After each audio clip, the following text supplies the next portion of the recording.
Just admit it. You love it. You love it right now. You're going to rock this look in about a week or so. He know Cam. He knows Cam. I don't think he can. It's too memorable, Stephen A. He won't be able to pull it off. By the way, guys, Vegas took notice. The Packers now have the second shortest odds to win the Super Bowl behind the Bills, and the Eagles are fourth. Let's focus in on the other team, Ryan, your former team, and specifically the quarterback, Jayden Daniels. Last night, a rough game for him. He completed just 57% of his passes while averaging fewer than 5 yards per attempt. The Commanders scored just 18 points, which is tied for their fewest in any game started by Jayden.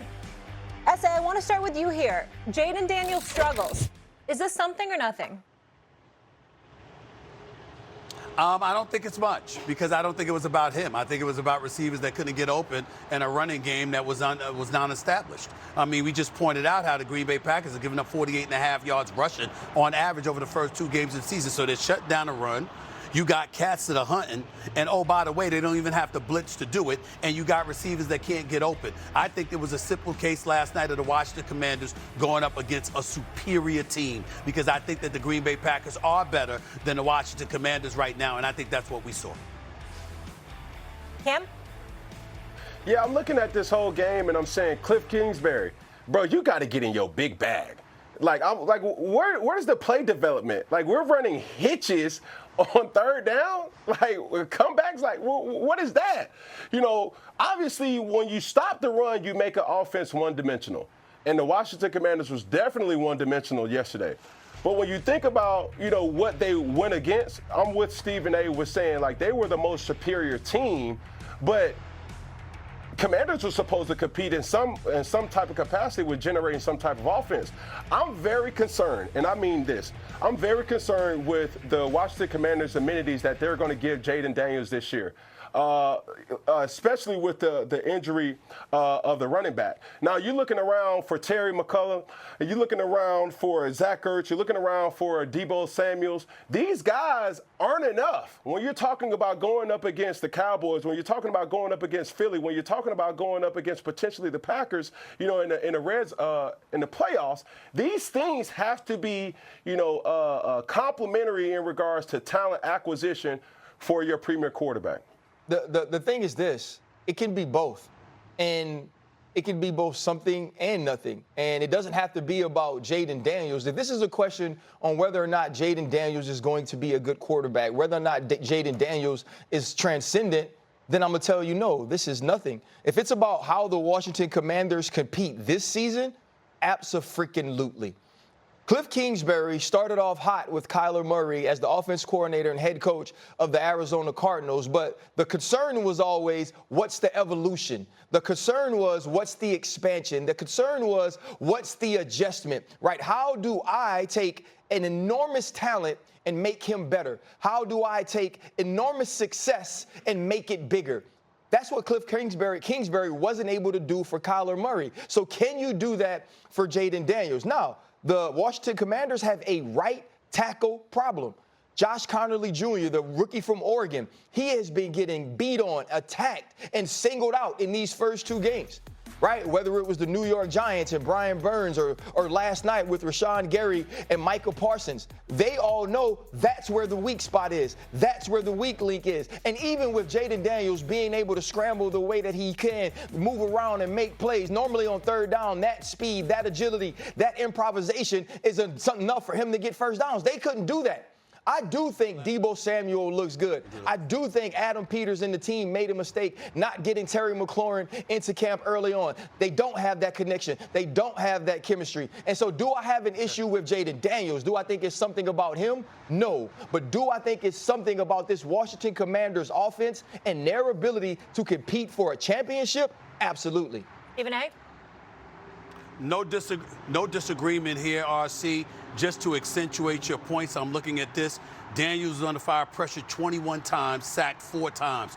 4.8 yards per pass attempts. That's his lowest in a full game for his career, for his young career. So we got to point that out as well to highlight what you brought up about the right tackle position. You only average, Lord, about 2.8 yards a carry out of your rushing game, and he only rushed for 17 yards. Now, if you can't run the football, meaning from your running backs, usually Jaden Daniels has been able to scamper out of the pocket and make some things happen. Against that Green Bay defense that was hunting for him, he wasn't able to do that. And so, to me, you're right to bring up Cliff Kingsbury because he's got to find a way to accentuate and elevate the play of a cat that clearly has the skills. It was nice for what you did year one, where there wasn't as much film out on Jaden Daniels. Now everybody knows what he brings to the table, and they know that you got to prioritize neutralizing him. He's gonna need some help from Kingsbury if he's gonna make the watch the Commanders do some things this year. It's 46%, most in his career. Thank you, Jerry. Coming up. There's a saying, old saying that says, don't let your mouth write a check that your behind can't cash. Dale Pitt, respectfully, brother, Chase Brown is not King Henry. And coming off last week's performance, what is it? 141 in total offense, 95 yards of passing offense versus very explosive offense, might I add, and 46 yards rushing versus the Cincinnati Bengals. It is going to be night and day. Do I like it? It's not my cup of tea, but at the end of the day, from a fan's perspective, I love this type of energy. And all I say is just back it up, bro, because everybody is going to be paying attention to what the Cleveland Browns have to say. Did they play a good enough game to win? Yes, but a coach always said when you play just good enough to win, you also play just good enough to lose, and they lost last week, obviously. Legendary basketball trainer, and Stephen A. knows this, man, Tim Grover, he wrote a book called Relentless. And in that book, he said, the price of talk never goes up. It's always free, and you get what you pay for. They just talking. And not only are they just talking, they are full of crap. I don't care how well you think you played against the Cincinnati Bengals. You know who Derrick Henry is. You know the man that has 108 touchdowns. You know the man that has 11,600 yards. And see, what people do, right, whose play has earned them the right to respect, whose play has earned them the right to feel like a league success, you ain't got to tell nobody. When Derrick Henry was asked, yes, this man that's going to be a future Hall of Famer, about what the coach said, about what Grant Delpit said, what did Derrick Henry say? He said, we'll see you on Sunday. Why? Because that's when the game is played. And throughout Derrick Henry's career, when the game has been played, Derrick Henry has not only shown up, but he's shown out. And so when you think about the secondary and Jerry Jeudy, right? They don't pose a threat or they don't have anything back there. Jerry Jeudy made his first Pro Bowl last year. Jerry Jeudy's a first-round pick who is incredibly talented.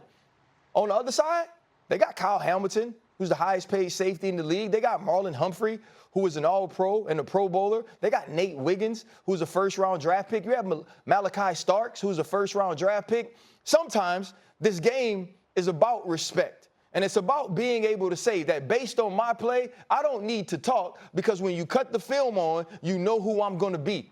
The Baltimore Ravens don't have to whistle by the graveyard because they are the reapers. And Cleveland Browns may have talked themselves into finding out this week. Stephen A? I appreciate the eloquence of that argument, RC. But before I get into this, can I ask you and Cam to remind me of something? Isn't there random drug testing in the National Football League? I mean, they could just show up and just decide to test you. Yes, it's random. Is that true? I mean, isn't that true? Like, it's random. It's not scheduled. They can roll up on you and just say, you know what, we need you to, we need you to urinate in this cup. Stop, bro. We got to test you right now, Stop. right? We can, they can do that, right? They own something? Hey, listen, it is clear. It is clear they on something. It is clear that the NFL league office should, if I'm Roger Goodell in the league office, I'm just picking up the phone to my detail and I'm like, yo, head down to Cleveland right now and test a few of those players because something wrong with them. This is Derrick Henry we talking about. This is a future Hall of Famer. Oh, by the way, in the 2 games he played against them last year, I remember correctly, was it 31 carries for like 231 yards, averaging about 6.8 yards a carry, 3 touchdowns. And by the way, a man-child that just swats grown-ass men aside, okay, like paper. That's who they decide they want to talk stuff to. Clearly, they are on something. I'm not going to accuse it of being the water in Lake Erie because most people in Cleveland are absolutely sane. They just ain't on the damn defensive unit for the Cleveland Browns right now. That's the damn problem. And the other problem is attention seeking. They know with Flacco and Jeudy and the cats that they got, even though they're good, they're not what they hope to be. So they want to bring attention to themselves. They want to make sure everybody knows who they are. You understand? Because you don't have an office that's going to do it for you collectively and make the Browns successful. They know this, that, and a few of them being sprinkled with some kind of sauce that we don't know much about. We've seen it before, though. Something wrong. They need to get tested immediately. And I wouldn't be surprised if at some time within the next few days we hear about the NFL literally conducting random drug tests for the Cleveland Browns. Hey, Mark my words. We don't read about it in the news. Because something wrong with them. Something wrong with them. I know you like to say stay off the weed, but here's what I'm going to tell you. That ain't weed. That's a designer drug. That ain't weed. That's what I'm saying. Ain't weed. That ain't weed. You didn't hear me say weed. I would have said stay off the weed. But that ain't weed. That's something else. That's something else. Derrick Henry, of all the people to talk about, that's who y'all want to talk about. They on something.